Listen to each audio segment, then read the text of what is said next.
Hello everyone, welcome to another Daily Gym. This is the episode for Tuesday, October 22nd, 2024.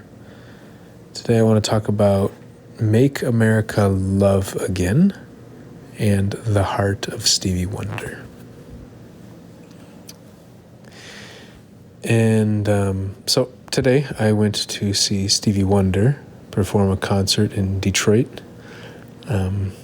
And I had seen him before, but today was part of a tour that he's doing. I think it's called Sing Your Song, something about like how do we heal the broken heart of the nation. I think it's a much more concise title, but something along those lines. And ironically, Obama was speaking just down the road in Detroit, maybe 1 mile away. And I was like, oh man, I wish I could have gone the Obama thing before the Stevie Wonder thing, but there's just something about Stevie Wonder. This man is so full of love. And so to give an example, during the show, I think it was the second song that he performed, something happened with the speakers where it sounded like they blew out the speakers. And they had to turn off the music. And he basically said, shit happens. And he said, please don't go home, just kind of hang around. He was trying to turn the monitor speakers around so he could play for people and talk to them. And it was just super playful. And maybe after 5 minutes, they figured out the speakers. And then they started to play again, and it was fine.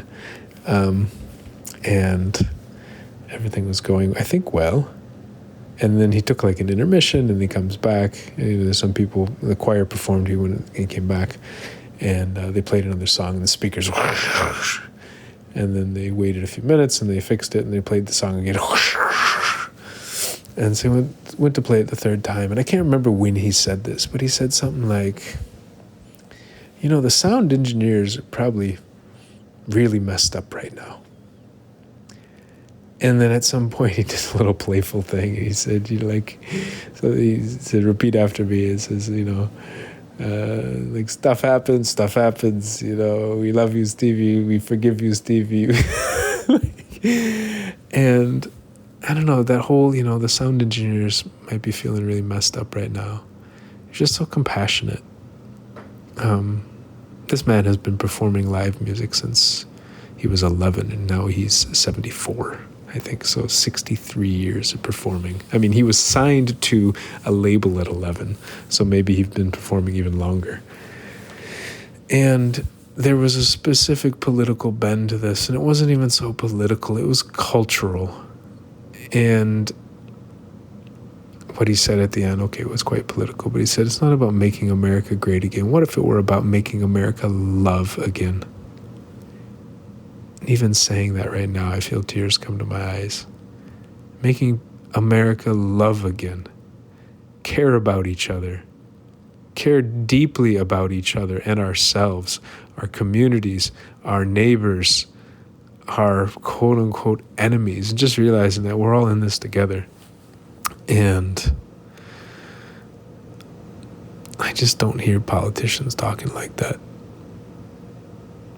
I hear it a little bit, but it doesn't have the same feeling. It doesn't feel so genuine.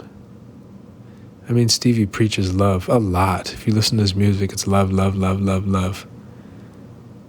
But I saw him go through conflict on stage, and he was still very loving towards the people who were probably feeling really bad in that moment for making mistakes. And I don't know if you've ever gone to a Stevie Wonder concert, or if you will ever have the absolute blessed opportunity to go. But I remember last time I saw him, I went with my dad, and me and my dad, two white guys sit next to, I think it was a black woman and her maybe teenage son or something.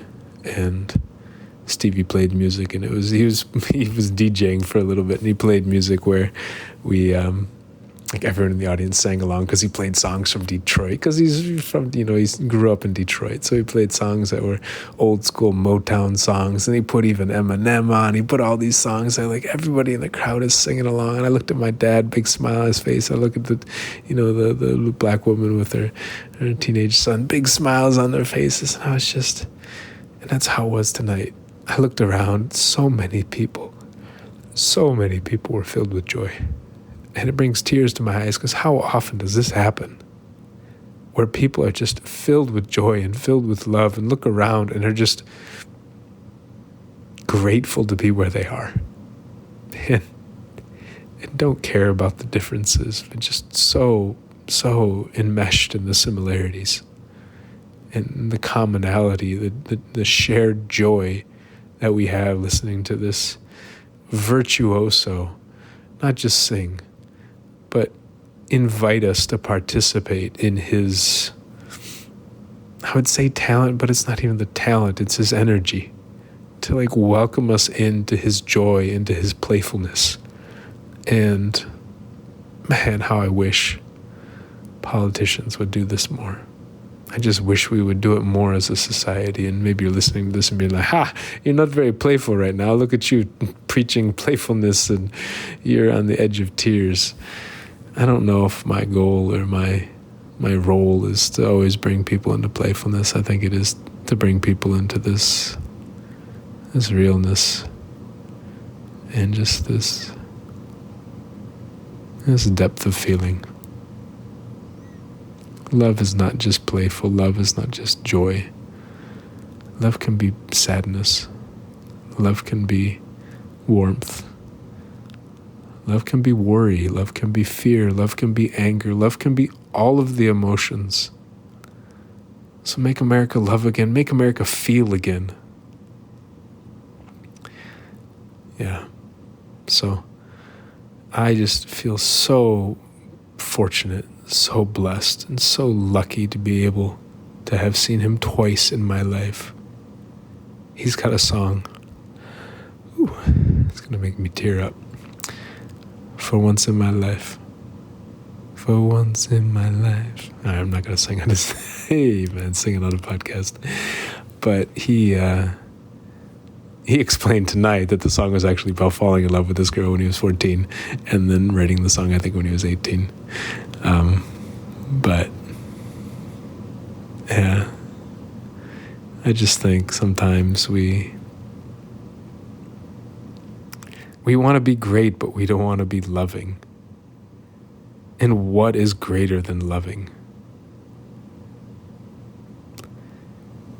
I mean, this brings up a lot for me. I think we have this attitude of let's try to be cool, that we celebrate coldness and indifference.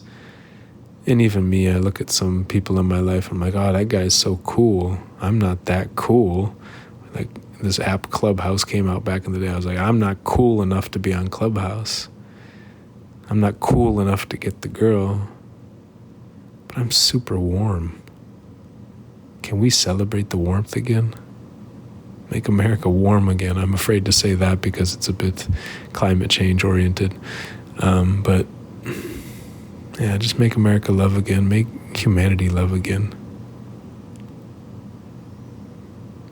So, on that note, as Stevie said, I don't have to know your name to care about you or to care about your children or your children's children or all of your children. I don't have to know their names. I'm going to say the same thing to you. I don't have to know your name. I don't have to know your face. I don't have to know your life story to know that I care about you and that I love you and I wish you well, no matter what happens. And I just want you to know that there are strangers out there like me who wish that for you. And what a world we'd have if more of us had the courage to say that. Because I know many of us believe it, but just what if we had the courage to say it? So, on that note, I'm going to go to sleep because that concert drained me. Stevie Wonder dances. Hey, he's got fast music. The music is like, he's got some serious funky beats. So I was jamming to almost every single song. Man has hits across 6 decades. The top I think top male solo artist in terms of Grammy awards, 25 or something. Yeah, imagine, I think it said he released 3 albums across 4 years, and he won the best like album of the year for all 3 of those albums. Just like, man, just rocked I think early to mid 70s, just rocked it. Anyways, thank you, Stevie. If you ever listen to this, thank you so much. And yeah, let's have fun and make America love again. Talk to you tomorrow.